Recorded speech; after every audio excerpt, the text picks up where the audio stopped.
अब यहाँ देखना, ये परमात्मा साकार निराकार, ये निराकार पर घाटा जोड़ रहे, प्रकाश ही प्रकाश है। देखना अब थोड़ी सी हिस्ट्री बता दूं, यहाँ जो बात बनेगी। श्री शिवदयाल जी उर्फ राधा स्वामी, यानी राधा स्वामी सहता राधा का पति। ये क्या करते थे, राधा स्वामी के जो श्रद्धालु ये परिचर कहते सतलोक, कबीर साहब की वाणी से पढ़ लिया ने, करने नौ दीदार महल में प्यारा उसमत है। फिर सतलोक से ऊपर अलख लोक, फिर अगम लोक, और फिर अनामी लोक, और उसते उत्ते साडा राधा स्वामी लोक। एक पांचवा और बना लिया ऊपर, और राधा स्वामी बैठा बुक्की में। थरा के जी भैया कितने मूर्ख बना दिया इनको। राधा स्वामी तो यो शिवदयाल था, अब इसके एक में फीत लाए रखियो। अब उस राधा स्वामी शिवदयाल जी से उपदेश लिया बाबा जयमल सिंह जी ने आगरा में। कब लिया? उसने उपदेश लिया सन 1856 में, और ये सत्संग करण जोगा हुआ 1861 में। जब तक तो ये अंडर ट्रेनिंग था। अच्छा, वो फौज में थे बाबा जयमल सिंह। फिर शिवदयाल जी की मृत्यु होगी सन 1878 में। सन 1818 में जन्म था, 60 वर्ष के बाद इसकी मृत्यु होगी 78 में। और बाबा जयमल सिंह जी रिटायर हुए फौज से सन 1889 में, 11 वर्ष बाद। और फिर आप मनमुखी व्यास के अंदर डेरा जमा कर बैठ गए। पहले तो उसका कोई गुरु नहीं था शिवदयाल जी का, ये निराधार पंथ खड़ा हो गया। और गुरु बिन माला फेरते, गुरु बिन देते दान, गुरु बिन दोनों निष्फल हैं, चाहे पूछो वेद प्राण। ये कबीर परमात्मा का आदेश है, परमात्मा का विधान अटल है। इसका उल्लंघन करने से शिवदयाल जी भूत बने, प्रेत बन करके अपनी बुक्की शिष्या में आकर प्रवेश हो गए। फिर वो कापियों उसके अंदर, और वहीं फिर चूरमा खाएं और आहार कर रहे हैं। और उनके चेले फिर उस बुक्की का हाथ जोड़ के न्यू कहें हमें कोई समाधान शंका करवाते थे। अब बुक्की में इंटरनेट लग गया, वो भूत आ गया। फिर तो बाबा जयमल सिंह जी के शिष्य हुए श्री सावन सिंह जी। श्री सावन सिंह जी के शिष्य तो अनेक थे वैसे तो, लेकिन उनमें से 2 अपने आप को अधिकारी मानने लगे गद्दी का। एक बाबा खेमामल जी बलोचिस्तानी शाह मस्ताना, जिसने धन धन सतगुरु सच्चा सौदा सिरसा में आकर अपना डेरा स्थापित किया। और दूसरे ये कृपाल सिंह जी, जिसका मैं कुछ दिखाने जा रहा था आपको, अभी बाद में दिखाऊंगा, पहले और कंसेप्ट क्लियर करना पड़ेगा। तो उसके ये दोनों, और दूसरे कृपाल सिंह जी जिन्होंने ये अभी बाबा जयमल सिंह जी का जीवन चरित्र लिखा, ये दोनों अधिकारी समझते थे अपने आप को।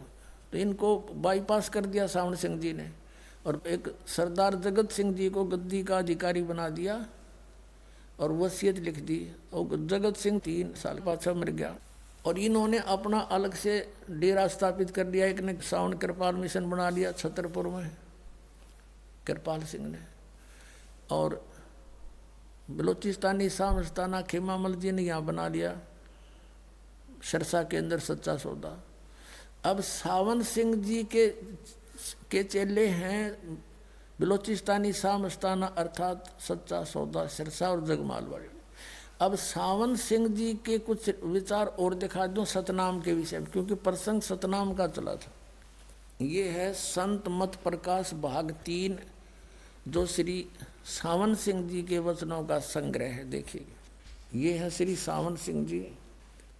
अब इन महापुरुषों के को देखकर आदमी तेनों सोचा भाई सचमुच ये तो भगवान तो मिल रहे होंगे।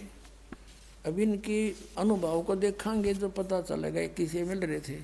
संत मत प्रकाश भाग 3, हजूर महाराज सावन सिंह जी के सत्संगों का संग्रह। ये भी वही है, प्रकाशक हैं जगदीश चंद्र सेठी, सेक्रेटरी राधा स्वामी सत्संग व्यास, डेरा बाबा जयमल सिंह पंजाब।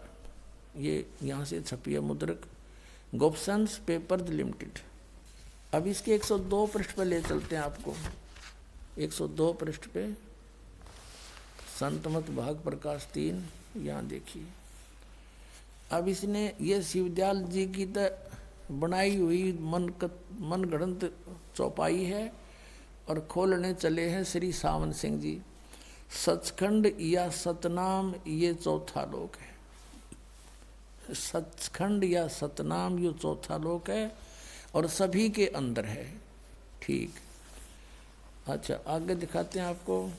107 पे, पृष्ठ 106 पे इनका सत्संग शुरू होता है। यहाँ से किसी सत्संगी ने जिक्र किया जी, जहाँ वही सत्संगी हजूर जहाँ राम नाम का जस होता हो, महिमा होती हो। सावन सिंह जी ने कहा महाराज जी कहते हैं कौन से राम की बात कर रहा है तू? वही सत्संगी, क्या राम बहुत सारे हैं? महाराज जी सावन सिंह जी कहते हैं राम 4 हैं, आपका इशारा कौन से राम की तरफ है? अब 107 पृष्ठ पे। अच्छा, वही सत्संगी हजूर चारों राम खोल कर बताइए। महाराज जी सावन सिंह जी लगे फिर डिफाइन करने 4 रामों को। एक राम दशरथ गढ़ डोला, एक राम घट घट में बोला, एक राम का सकल पसारा, एक राम त्रिभुवन से न्यारा। ये था कबीर साहब की चौपाई और खोलने चले हैं सावन सिंह। पहला राम महाराज दशरथ के बेटे जो त्रेता युग में हुए अवतार थे, आए और अपनी ड्यूटी अदा करके चले गए। लेकिन अब हमें नहीं मिल सकते, हमारा काम नहीं कर सकते।